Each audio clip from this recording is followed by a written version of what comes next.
Actually ये GDA का plot है और सिद्धार्थपुरम एनक्लेव एक्सटेंशन में HIG सेकेंड 73 मेरा है, 74 विनोद सिंह वकील साहब है, बांसगांव के रहने वाले हैं, उनका है। दोनों लोग अपनी पोजीशन पे अपनी पोजीशन लिए हुए थे। वो अपनी प्लॉट पे थे, मैं अपने प्लॉट पे था। उनको जो है अपना प्लॉट सीधा करना था, तो हमसे रिक्वेस्ट की 1-2 बार। हमने कहा कि भाई जीडीए प्लॉट में कुछ भी इधर उधर नहीं हो सकता है, आपको जो है 1 इंच का भी इधर उधर नहीं था, आप अपने में बनाइए, हम अपने में बनाते हैं, टेढ़ा मेरा भी है आपका भी है। उन्होंने कहा नहीं डॉक्टर साहब, हमको 2 फीट 3 फीट आपको चाहिए सीधा करने के लिए, आप इसको दे दीजिए। हमने कहा पॉसिबल नहीं है। उन्होंने कहा कि नहीं हमारे लिंक से हम आपको देख लेंगे। हमने कहा सर जो करना हो आप कर लीजिए, लेकिन जीडीए के प्लॉट में ऐसा संभव नहीं है। करीब मेरी बाउंड्री बनी हुई थी, मैंने रीसेल पे प्लॉट लिया हुआ था, जो कि ऑलरेडी रघुराज प्रताप मल के नाम से अलॉटेड प्लॉट था, जिसकी सारी फॉर्मेलिटीज़ रजिस्ट्रेशन, रजिस्ट्री, चौहद्दी और कब्जा, उसके बाद मैंने रजिस्ट्री कराई। रजिस्ट्री के बाद मेरा म्यूटेशन हुआ, मेरा नक्शा पास हुआ। विनोद सिंह का भी नक्शा पास है, उनकी अपनी जो टाइटल थी, जो रजिस्ट्री थी, उस पर उनका नक्शा पास है, मेरी रजिस्ट्री पे मेरा नक्शा पास है। उन्होंने इस मॉडिफिकेशन के लिए जब बोला तो मैंने मना कर दिया। फिर उन्होंने कहा हम देख लेंगे। फिर जीडीए में एक इंद्रजीत सिंह करके हैं संपत्ति अधिकारी, उनसे फ़ोन से हमसे बात करवाना चाहा, हमने मना कर दिया ऑन द स्पॉट कि हम नहीं उनसे बात कर पाएंगे इस मैटर में, आपको जो करना हो करिए।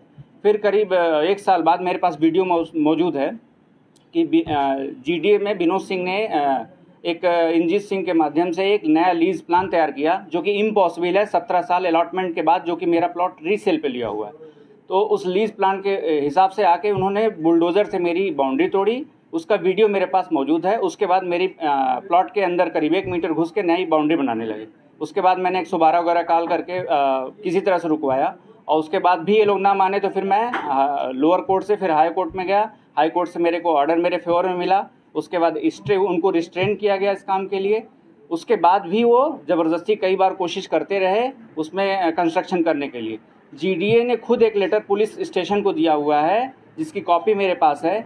उसमें उन्होंने बोला है कि आप उस प्लॉट पे कोई काम नहीं करेंगे।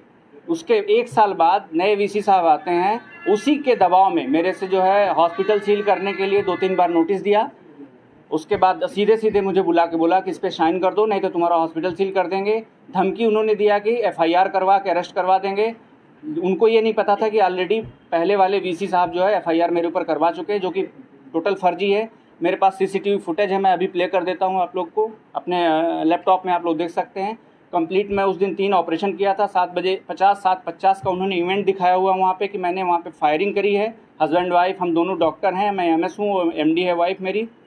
उन्होंने शो किया कि हम जाके वहाँ पे फायर किए हैं, और मेरे ऊपर पता नहीं 307 और ढेर सारी धाराएँ लगा रखी, जबकि मैं अपने हॉस्पिटल में उस समय ऑपरेशन कर रहा था। इतना सब कुछ के बाद भी जब मैं नहीं माना हूँ तो ज़बरदस्ती उन्होंने उस पर कंस्ट्रक्शन शुरू करा दिया है। कोई भी आदेश नहीं मान रहे हैं। पुलिस प्रशासन भी उनका सहयोग कर रहा है, और शहर का कोई भी ऑफिसर मेरे सपोर्ट में नहीं है। सारे लोग उन्हीं की बात मान रहे हैं। कोर्ट का आदेश आपके पक्ष में है? जी।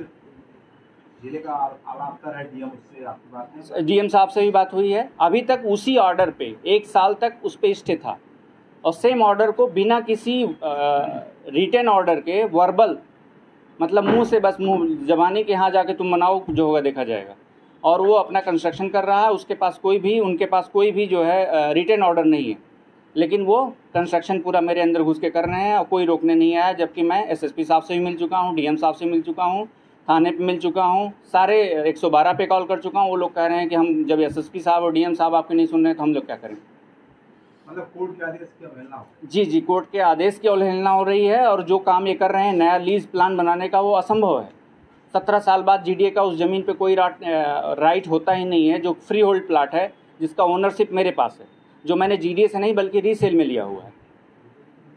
आप चाहते क्या हैं? कैसे आपको मैं ये चाहता हूँ कि चूँकि मुझे लगता है कि माननीय मुख्यमंत्री जी को, महाराज जी को मेरी बात जो है सही तथ्यों के साथ पहुंच नहीं पा रही है, और चूंकि वहाँ पे कुछ लोग ऐसे हैं जो मेरी बात को वहाँ पहुँचने नहीं दे रहे हैं, तो मैं आप लोगों के माध्यम से यही चाहता हूँ कि महाराज जी तक मेरी बात जो है सही मायने में पहुँचे, और जिससे मेरे साथ न्याय हो सके।